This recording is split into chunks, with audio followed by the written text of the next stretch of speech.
There's a lot of people who tell people to do stuff, but don't actually do it themselves. So first of all, I will show, don't tell. So here's my wall I'll be staring at. I'll be on this sofa that looks like some casting couch, and you can watch me. But obviously, we'll fast forward this for you. So for you, it'll be 8 seconds. For me, it's gonna be a whole hour of my life. And then we'll talk about how and why you should be doing this as well. Let's go.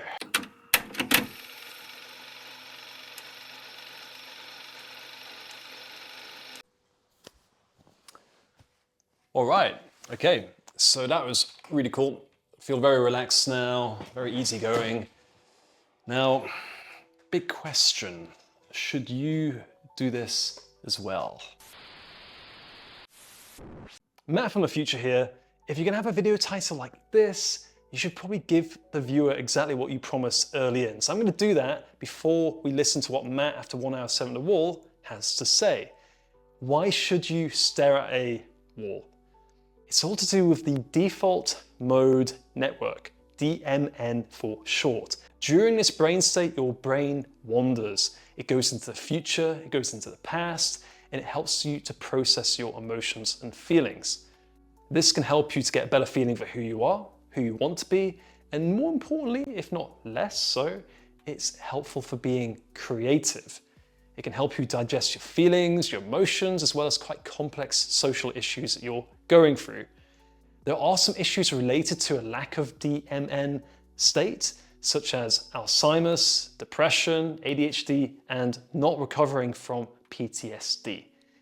In short, by staring at a wall, allowing yourself to go into this brain state, it can really help you get your attention span back, get your shit together, and become a more creative individual.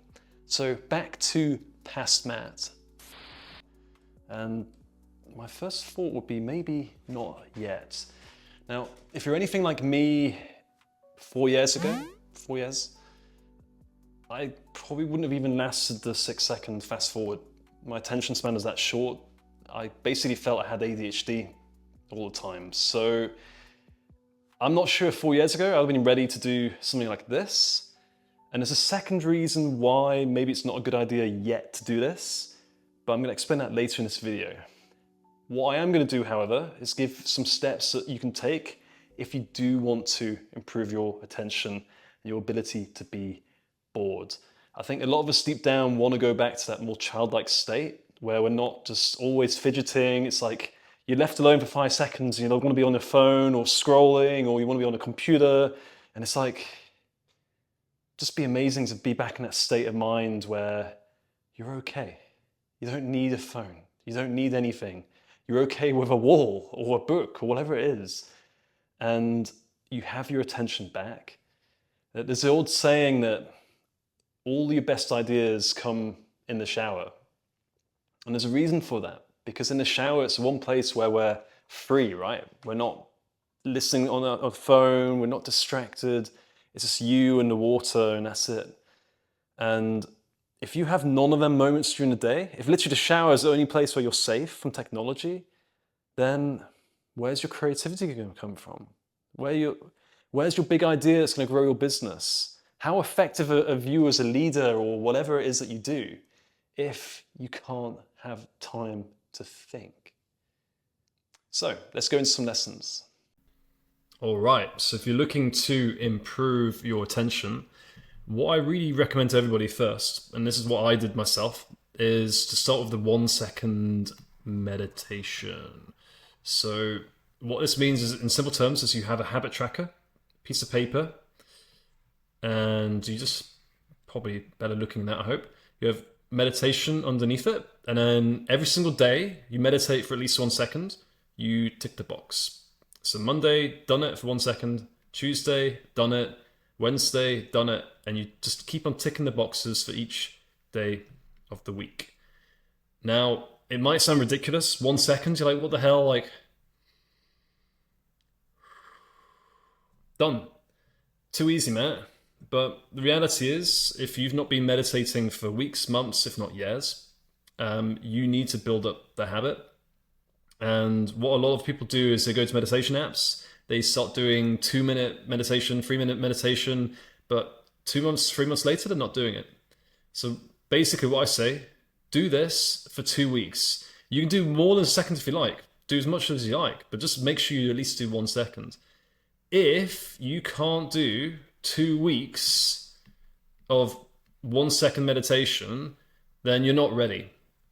It's so laughably easy that if you can't do that, keep on with it. Once you can do 1 second every single day for 2 weeks, push it up to 5 seconds, 10 seconds, 1 minute. But what we're looking for is a bit like in the gym. In the gym, like when you are doing bench press, you don't start when you're a beginner and you don't start with a huge weight on, right? You start with the lightweight. And then only over time, once you've built up the strength, do you add more plates. So this is really the same mentality with meditation. So really always recommend starting with the 1 second meditation. Now, moving on from that, is just get back into reading books. Books, if you can't, like a lot of us haven't read books ages. For me, 3-4 years ago, I was exactly the same. I just stopped reading books. Probably hadn't read a book for years. So start getting back into reading books. Same methodology. 1 page is all we need. I recommend habit tracking as well, but it's up to you. But really recommend just getting back into reading. It takes a little bit of time to get into, but reading requires a lot more attention, focus. It's much better than being on your phone or anything like this. And as soon as you start getting into this, you start finding you're getting more pleasure from it. You're getting more attention back. It's a lot easier to do. Right, next is getting a dog or just going for walks in general. Walks in nature are a fantastic way to just regain your attention span. And again, keep it short. It could just be a 5-minute walk every day. If you have a dog, the best thing about having a dog is you're forced to walks. Like if you had a dog like this, you'd have to walk it 3 times a day. And if you don't walk it, it'll be going mad and causing you hell. So this forces you into it. So this is why people with dogs typically have better mental health, I find. It's a fantastic partner, but also just fantastic to get you walking, which is great for building attention, basically getting your brain back again. And then another thing I always recommend is gym without music. So a lot of us go to gym, great, but if you start going and just leave your phone in the changing room, do not listen to music. There's obviously music in the place, but just get used to actually just not having music in a gym. This is another way to finally, like, I can't tell you how many great ideas I have when I'm in the gym. I'm like lifting a weight and I'm like, damn, why don't I do this for a video? Or I can do this for my business. Never happens, or hardly half as much when I got music on or podcasts, because my brain isn't alive basically. So try it. There's a few benefits to this. Another benefit is you're more likely to make friends. And if you're single, then that means you're more likely to meet women or men, depending who's watching this. And on top of this, you just pay more attention. If someone's in trouble, you're much more likely to notice and be able to help them rather than just being in your own little world with music. So I really recommend this one. Now, I mentioned earlier, there is a bit of a prerequisite. There's a reason why I don't actually recommend staring at a wall for 60 minutes. And there's a reason for this, right? 4 years ago, I had a shit ton of problems.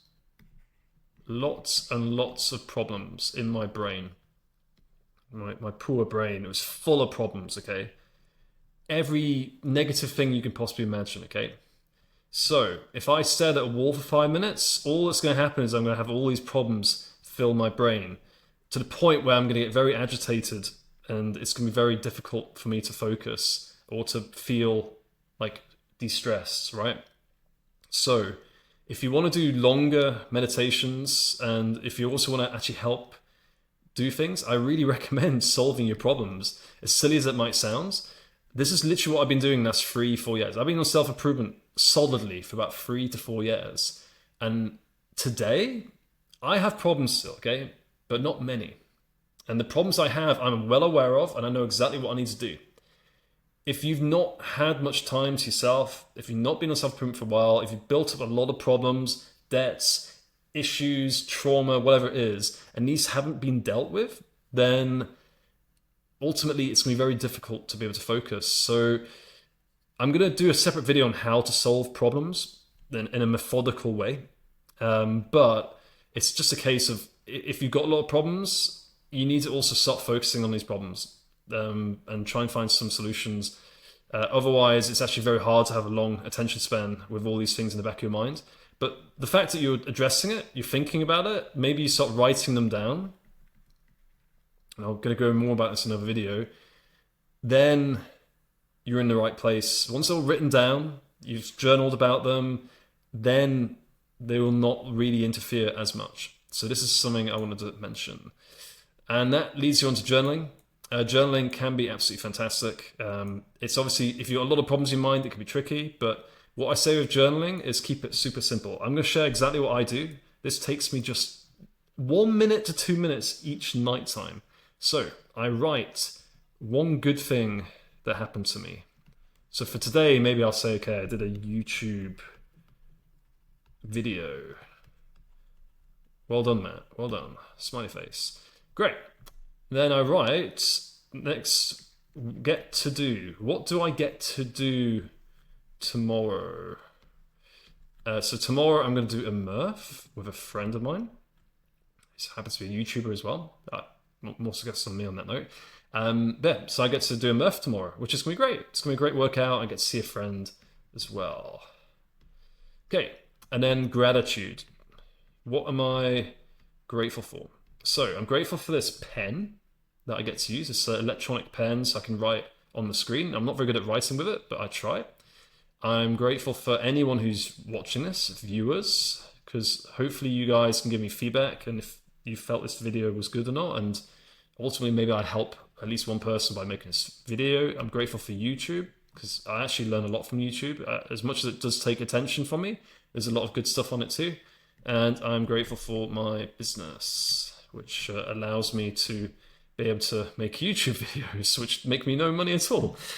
So yeah, that's an example. That took literally a minute. So you can do something similar, but you can do whatever you like when it comes to journaling. There's no rules. Deep journaling is a bit different. This is like much more hardcore. So we're going down the list of tough stuff. So if deep journaling, if you want to know how to do this, at least how I would say, is you go to a cafe, you only bring cash, no phone, just your cash and keys, and a pen and paper, blank paper. You are going to not leave this cafe for at least 2 hours. And in this time, you're going to write down whatever you want on this piece of paper, whatever's on your mind, whatever comes up first. So start writing and writing. You can be up to 5 hours if you want, but just start with 2. And this is it. You go in a cafe and you just write. And you let yourself write. And oh my goodness, like everyone who does this just raves about it because you just leave that cafe 2 hours later, 5 hours later with so many ideas, so much like clarity on what you need to be doing with your life. You'll leave with a big beaming smile because it's like, wow, like I didn't think about all this stuff and I'm going to do this, I'm going to do this now. This is what can really help in terms of getting attention. And let's look at the wall. Okay, so the wall, there's a few reasons why it can actually be quite useful. So first of all, when you're doing something like staring at a wall, and this is the same for things above, you're in the I believe it's DMF state of your brain. So basically you're not in fight, flight, freeze. And it allows you just the brain to kind of fix things, process thoughts. There's a lot more technicality on this. You can look up, ask ChatGPT if you like. But basically, there's a reason why it actually works. So I recommend starting with maybe just 10 minutes staring at a wall. See if you can do it. The rule is staring at a wall for 10 minutes is probably better than 10 minutes on your phone, 10 minutes eating junk food, 10 minutes scrolling or spending time on YouTube. Honestly, it would be probably the best use of time in your day, especially if you're not doing this very often. As silly as the whole thing sounds, this stuff actually works. I did it today, did it for a whole hour, and honestly, I feel brilliant. So it's just like 10 minutes on its own is fine. If you do 10 minutes, do 20. If you do 20, do 30, and you'll really surprise yourself. Matt, I haven't got time for this. My life's too busy. It's all right. Don't just do 1 minute. It's all right. I'm not asking anyone to if you really, really, really haven't got the time and you're being super honest, which most people are not when it comes to this. Maybe you don't have time for 60 minutes, but work your way up. And one day, I promise you, you'll be bored on a Sunday and you might just like, okay, I'm going to try to do 60 minutes. I just want to see if I can do it. And you may surprise yourself. And if you do it, let me know. I'd be super proud of you. And maybe I'm not the only crazy guy out there who does this shit. Awesome. So I hope that has value. Subscribe, comment, you know the deal. And I'll see you around. Ciao.